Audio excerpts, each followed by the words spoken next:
Hello everyone, I am Navya and I scored 98.4% in my 12th board exams.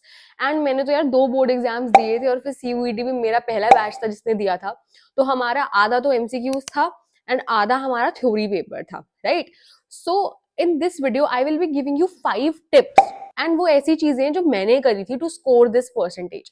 Late me tell you one thing, let me break this myth कि आपको boards के लिए बहुत extensively पढ़ाकू होने की जरूरत नहीं है. आपको एवरीडे 24-24 घंटे, लाइक सॉरी 8-8 9-9 घंटे पढ़ने की जरूरत नहीं है, because I did not study.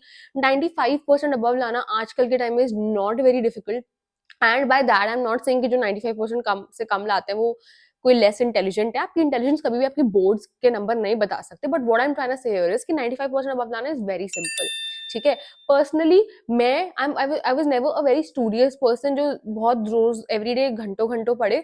मैंने भी मैंने ये किया था कि मेरे पूरे साल जितने भी एग्जाम्स हुए थे स्कूल के, मैंने उनके लिए डिलीजेंटली प्रिपेयर किया था. बट ऐसा नहीं था कि मैं बीच में भी पढ़ती रहती थी. No, I used to enjoy life. मैंने तो इवन बोर्ड की प्रिपरेटरी लीव में भी बाहर बाहर गई हूँ, घूमी फिरी हूँ, पार्टीज करी है, right? But I knew how to balance.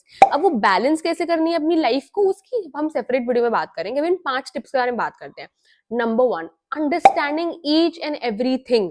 NCERT is your Bible. NCERT is जो अच्छे से पढ़ना है. एनसीईआरटी की आपको एक एक लाइन की अंडरस्टैंडिंग होनी चाहिए कि what it means.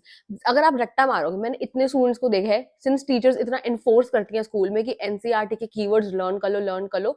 So what people do is कि वो रट्टा मारने लग जाते हैं. प्लीज रट्टा मत मारो. उससे क्या होता है, अगर आप समझोगे ना, पहली बात तो आप एग्जाम्पल्स दे पाओगे इजिली. ठीक है. मैंने लिटरली हर टॉपिक जिसके एग्जाम्पल्स एनसीईआरटी में लिखे भी नहीं थे, सबके एग्जाम्पल्स खुद से सोच लिए थे. ठीक है. तो आपको हर टॉपिक को रियल लाइफ में अप्लाई करना आना चाहिए, उसको ढंग से समझो. एंड आजकल तो इतने एआई टूल्स आ गए हैं.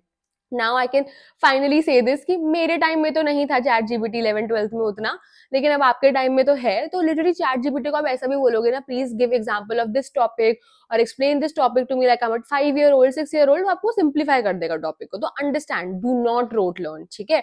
उससे अगर बोर्ड एग्जाम में कोई ऐसा क्वेश्चन भी आता है जो आउट ऑफ द ब्लू आ गया, you can answer it very well because you understood the topic well. Number 2, please go through the PYQs and mock test. जो भी आपके टीचर्स आपको टेस्ट दे रही हैं, वो सब भी पीवाईक्यू से दे रही है. Let me tell you one thing, CBSE और इवन डीयू कोई भी ज्यादा ना बहुत ही डिफरेंट क्वेश्चंस बेयरली देते हैं. आई थिंक 10 या 5% पेपर आता होगा जो थोड़ा डिफरेंट आता होगा. बाकी सब पिछले बार जो आ चुका है पिछले सालों में वही आता है. तो पीवाईक्यूज जो जितने भी प्रीवियस ईयर क्वेश्चंस है उनको ढंग से प्रैक्टिस करो और उनको ढंग से रिवाइज करके जाओ. ठीक है. उनको ढंग से स्ट्रक्चर करके जाओ. Number 3, headings. Give headings to everything. जब आप एनसीईआरटी पढ़ रहे हो ना, मैं किसी दिन मेरे को चांस मिलेगा ना तो मैं किसी वीडियो में आपको अपनी एनसीईआरटी बुक दिखाऊंगी. अभी मेरे पास आई थिंक सिर्फ साइकोलॉजी की पढ़ी है, आपको दिखाऊंगी वो बुक कैसी दिखती है. तो what you have to do is, जो भी आप पैरा पढ़ रहे हो, लाइक समझो एक ब्रॉड टॉपिक है, ठीक है, वर्ल्ड वॉर 2 समझो एग्जाम्पल, एंड उसके नीचे बहुत सारे पैराज होते हैं. तो हर पैरा को अपने हिसाब से हेडिंग दो. किसी ने एनसीईआरटी ने किसी पैरा को हेडिंग दे रखी है, वेल एंड गुड. ठीक है. लेकिन आप अपने आप से भी खुद सोच के हेडिंग दो. उससे आपके ज्यादा चांसेस रहते हैं कि आपको लर्न रहेगा वो topic in the paper and you will not miss out on any details. तो जैसे जैसे आप रीड कर रहे हो एक चैप्टर को, स्टार्ट गिविंग इट हेडिंग्स, क्योंकि वो आपको याद रहेंगी इन द पेपर. ठीक है. Number 4 is the role of introductions and conclusions. देखो, हर टॉपिक से 1 या 2 पॉसिबल आंसर क्वेश्चंस होते हैं आने के. तो आपको उनकी हेडिंग्स तो आपने फिगर आउट कर ली है, पेपर में भी वही हेडिंग्स लिखकर ही आंसर लिखना है. ठीक है.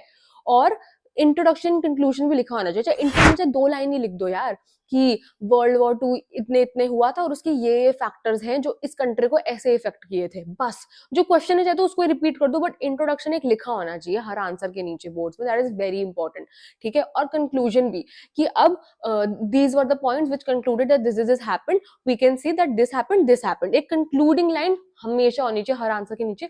उससे यार जो एग्जामिनर होता है ना, वो भी इंप्रेस हो जाता है कि बच्चे ने ढंग से पढ़ाई करी है, इसने ढंग से स्ट्रक्चर करके पढ़ाई करी है और उसको सब कुछ ढंग से समझ आया है. ठीक है. तो मैंने एग्जाम्पल्स का बोल दिया, मैंने समझने का बोल दिया, मैंने इंट्रो और कंक्लूजन बोल दिया. Last thing is flow charts. Very important. See, examiners do not have the time to possibly read each and every line that you're writing in the paper, क्योंकि उनको कितनी शीट्स मिलती हैं यार. तो अगर तुम उनकी जॉब इजी कर दोगे ना by making a table और by making a flow chart, तो वो तुम्हें अच्छे खासे नंबर देंगे, because then they can just check the flow chart and see कि आपको अच्छे से सब कुछ आता है, तो वो तुम्हें नंबर दे देंगे, राइट? अब द थिंग इज कि बहुत बच्चों को लगता है कि हाँ यार हम पेपर में लिख लेंगे, पेपर में बना लेंगे. ऐसा नहीं होता, ऐसा हो ही नहीं सकता यार. पेपर में इतना प्रेशर होता है आप लोग को कि क्या पता पेपर लेंदी आ गया, उस टाइम पे नहीं होता हमें इतना एफर्ट कि हम सोच कर लिखें कि क्या फ्लो चार्ट है। तो जो जो टॉपिक पढ़ रहे हो ना, साथ साथ उसके फ्लो चार्ट भी बनाते जाओ, स्टिकी नोट्स खरीद लो, बुक में चिपकाते रहो, या फिर एक नोटबुक बना लो। जैसे मैंने पर्सनली साइकोलॉजी की एक नोटबुक बना रखी थी अपने साथ, छोटी सी, लिटरली 20 रुपए की इतनी पतली जो नोटबुक आती है, और मैंने हर टॉपिक के फ्लो चार्ट्स बना रखे थे। जो लास्ट के मैंने आपको 3 पॉइंट्स बताए ना, headings, intro, conclusion and flow chart, these will make your perfect answer, right? So these are the basic points. I will be bringing more videos about board examinations very soon. So please let us know in the comment section अगर आपके कोई specific doubt है, कोई specific subject के doubts है, and we will definitely answer them in our future videos. Thank you. Subscribe to our channel.